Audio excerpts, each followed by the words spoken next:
السلام علیکم ورحمۃ اللہ وبرکاتہ۔ الحمد للہ رب العالمین والصلاة والسلام علی سید المرسلین، اما بعد فاعوذ باللہ من الشیطان الرجیم، بسم اللہ الرحمن الرحیم۔ برادران عزیز و معزز خواتین، آج کی اس نشست میں سورۃ ابراہیم کی آیت نمبر 43، 44 اور 45 کا ترجمہ و تفسیر پیش کرنے کی سعادت حاصل کی جائے گی۔ مهطعين مقنعي رؤوسهم لا يرتد إليهم طرفهم وأفئدتهم هواء وأنذر الناس يوم يأتيهم العذاب فيقول الذين ظلموا ربنا أخرنا إلى أجل قريب نجب دعوتك ونتبع الرسل أولم تكونوا أقسمتم من قبل ما لكم من زوال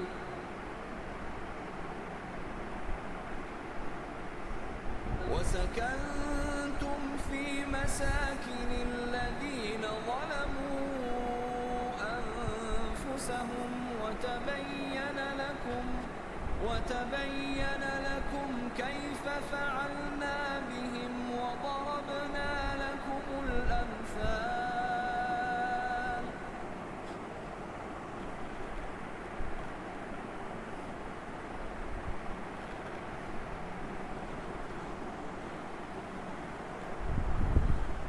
لوگ بے تحاشا اپنے سروں کو اٹھائے ہوئے دوڑتے جا رہے ہوں گے، ان کی پلک بھی ان کی طرف نہیں لوٹ رہی ہوگی اور ان کے دل خالی ہوں گے۔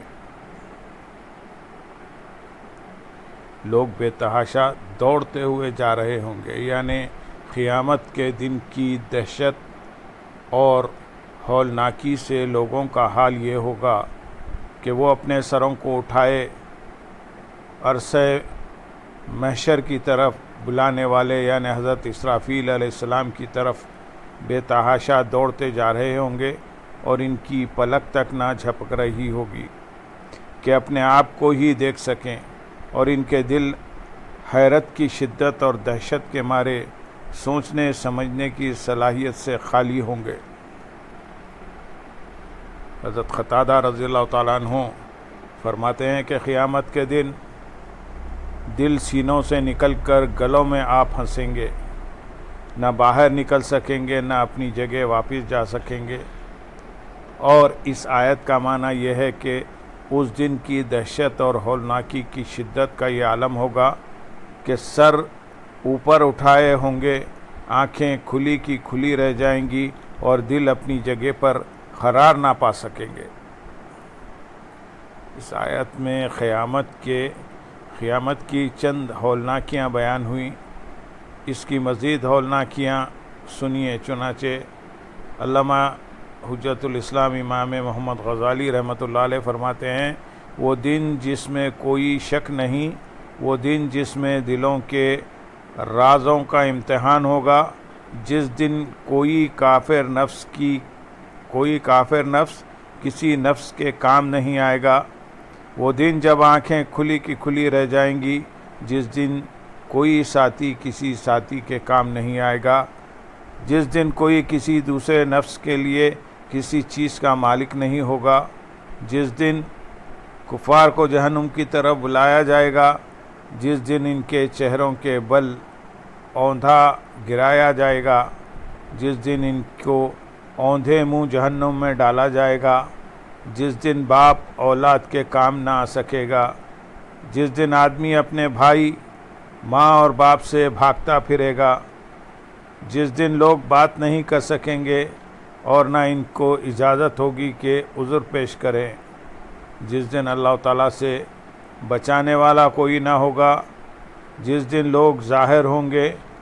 جس دن وہ جہنم میں عذاب دیے جائیں گے، جس دن مال اور اولاد نفع نہیں دے گی، جس دن ظالموں کو ان کی معذرت کوئی فائدہ نہیں پہنچائے گی، ان کے لیے لعنت اور برا گھر ہوگا۔ جس دن عذر نہ منظور ہوں گے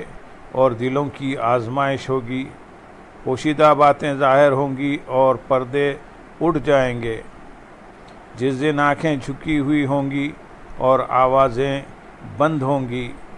اس دن توجہ کم ہوگی اور پوشیدہ باتیں ظاہر ہوں گی۔ گناہ بھی سامنے آ جائیں گے، جس دن لوگوں کو ان کے گواہوں سمیت چلایا جائے گا۔ بچے جوان ہو جائیں گے اور بڑے نشے میں ہوں گے، پس اس دن ترازو رکھے جائیں گے اور اعمال نامے کھولے جائیں گے۔ جہنم ظاہر کی جائے گی اور گرم پانی کو جوش دیا جائے گا۔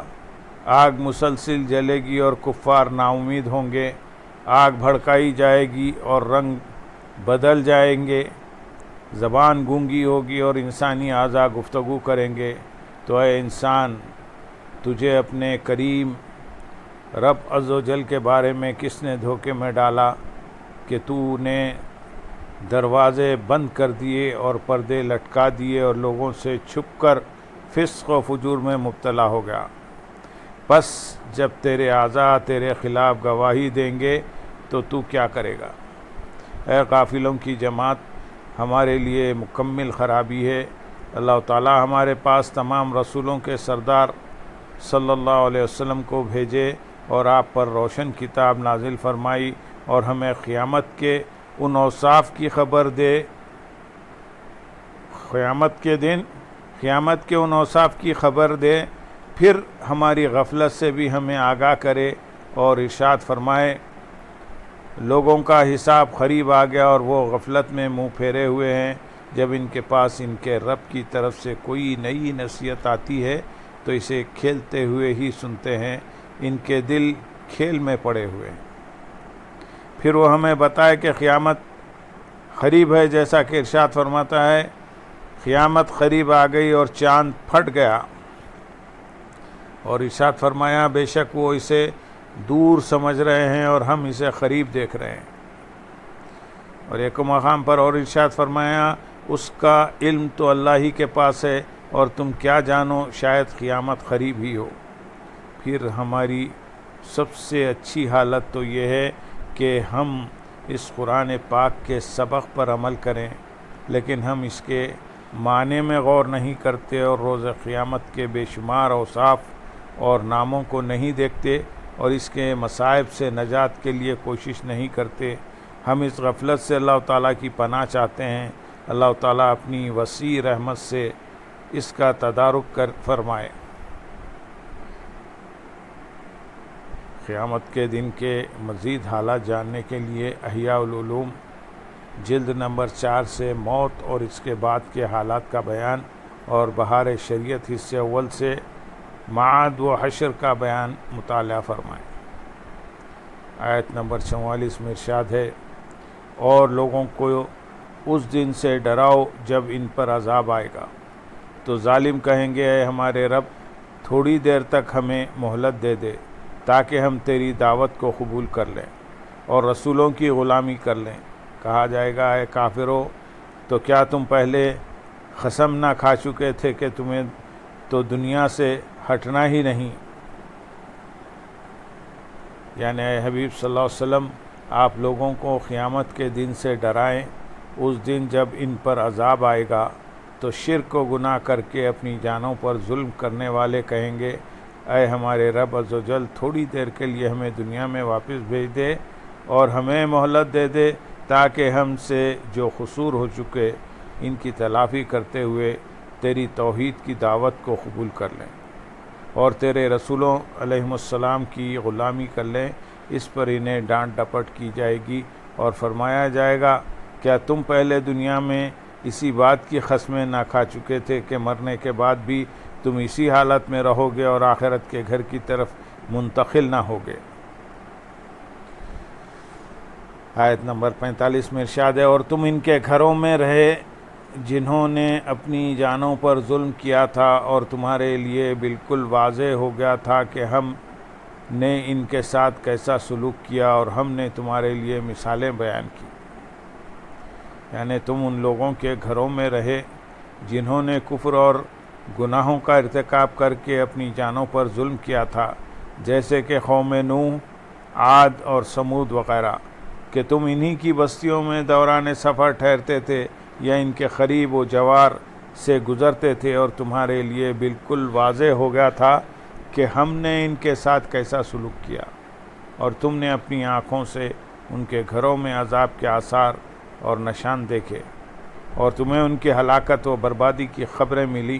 یہ سب کچھ دیکھ کر اور جان کر تم نے عبرت کیوں نہ حاصل کی، اور تم کفر سے کیوں باز نہ آئے؟ ہم نے تمہیں مثالیں دے کر بتا دیا تاکہ تم تدبیر کرو اور سمجھو، عذاب اور ہلاکت سے اپنے آپ کو بچاؤ۔ ان آیات میں مسلمانوں کے لیے بھی بڑی عبرت و نصیحت ہے،